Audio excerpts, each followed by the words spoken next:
等我話你知個呢幾日咧 AI 界咧簡直係六國大風尚嘅。左邊 ChatGPT 5.1啦，啱啱出世；右邊 Grok 4.1咧又話要統治世界。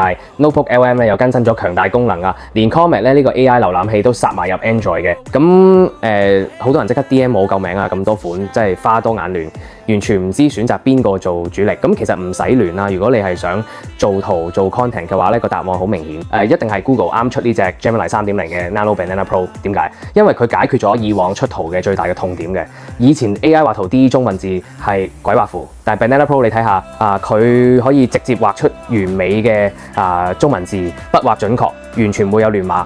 咁睇下呢啲唔同風格嘅漫畫圖，中文字完全難佢唔到，仲可以一次過調14張圖俾佢做 reference 啊，俾幾張唔同嘅人物相佢，一件生成像真度超高嘅全家福，成個風格咧完全一致。做 marketing 嘅朋友留意啦，咁佢仲做到角色連戲，同一個 model 咧轉場景換衫個樣都唔會變嘅，真係無限分身，水準比以前更高。Google 今次真係想一招打死成個生成式 AI 界啊！咁我整理咗一份香蕉實戰教學，留言啦 ，Banana 即刻 send 份教學俾你。